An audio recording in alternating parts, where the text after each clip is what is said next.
In this video, I'm going to show you how to navigate through the PLP to view your student's progress. So this is the dashboard you should see after you've logged in as your student. Week is a place where students can go in and set goals.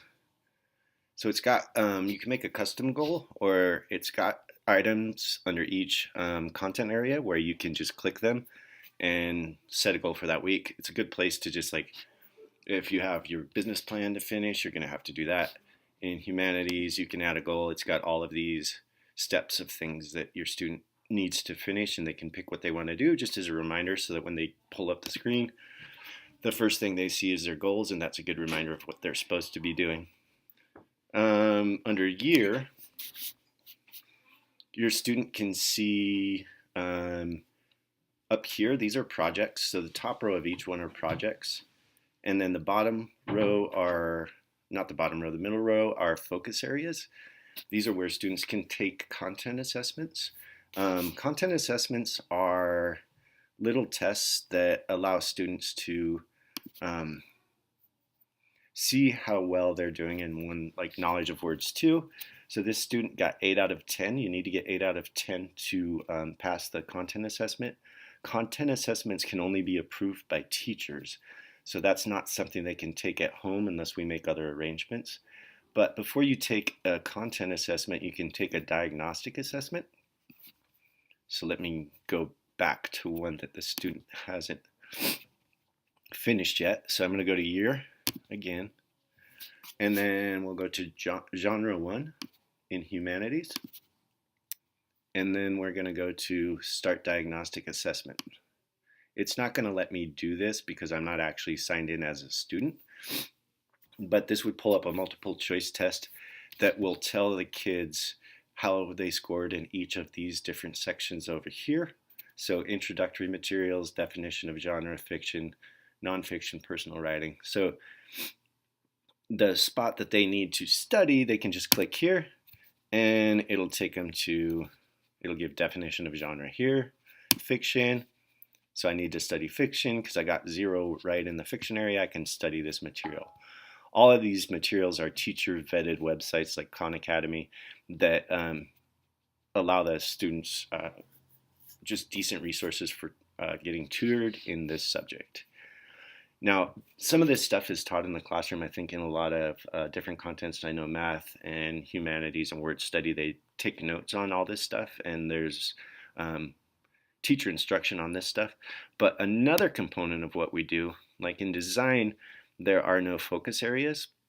There are just projects because there are no pre-made focus areas in the design content.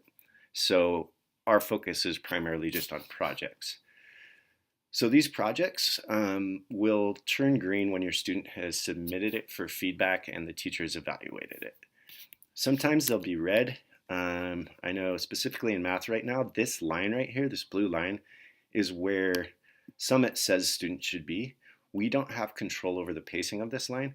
So math right now, even though there are 3 that are marked red, really at this point students should have only finished 2. So the PLP is not perfect, but we do our best to try to work with it to make sure students know where they're supposed to be. So they should know and be able to tell you that no mom, no dad, these are red, but we're actually just starting factors and multiples right now. So projects up here, we'll go to t-shirt companies. So what you have here is a final product. Final product is what the student submits. Down here we have resources, and then some will have checkpoints. This checkpoint is actually just a copy of the final product. So checkpoints are step-by-step things that students can do as they go that lead up to the final product. In t-shirt companies, the final product is a Google Doc, a pretty extensive Google Doc, excuse me, that gives students instructions on what to do. We also go over this all in class. I paraphrase and make sure the students know what they're supposed to do. And I will be sending out a revised link that parents can look at to a Google Doc that'll have a bunch of resources in case your student's falling behind on this one. Also, Projects are kind of organic. We have to touch them up as we go, change them. So what happens on this final product, we cannot edit after we've assigned the project.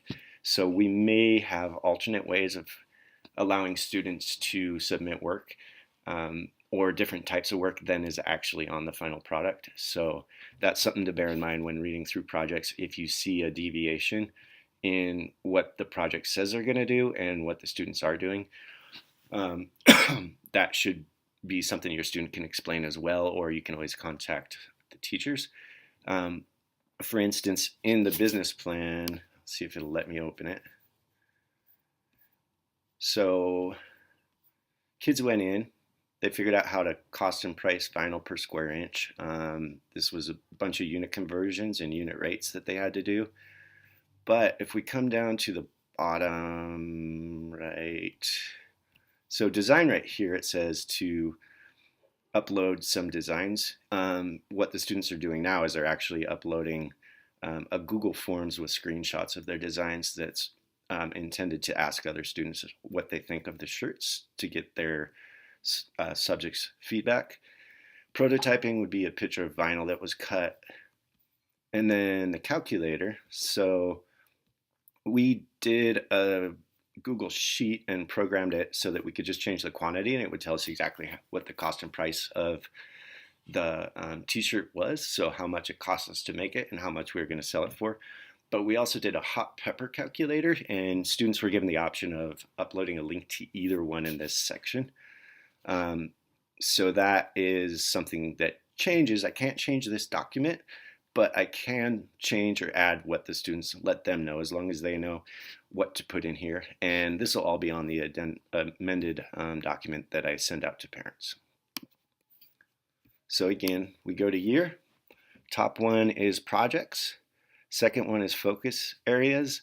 And the bottom ones are just extras. These are challenge focus areas. These are what we'd expect students. We want them to get through it, but if they don't, at least they get through these, then that fulfills a requirement of what they need. I think this does count for the small portion of their grades, the challenge focus areas.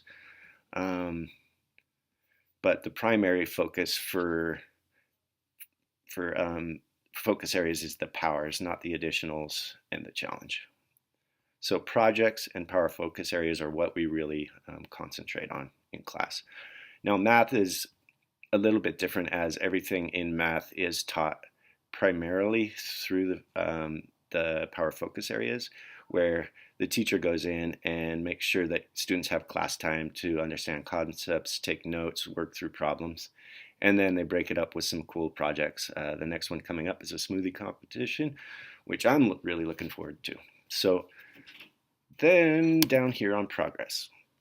Progress is where you can see the grade your student has been getting. If it says incomplete, it means that they have not submitted a project. So back here on year, the projects are where we are able to give cognitive scores. In order for us to give cognitive scores, the student must go in to the project. So I can't see this. This is a problem if you log in and you're not a student.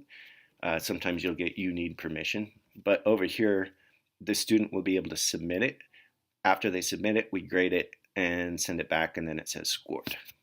So sometimes the problem is the student just hasn't submitted it, and we need to figure that out.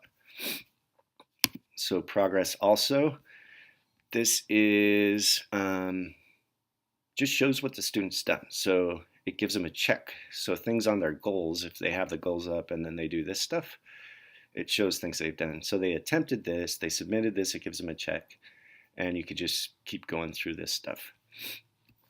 College is a place where students can then go in and set their goals for what grades they want to get. And they can also set habits of success. So that's like 21st century skills.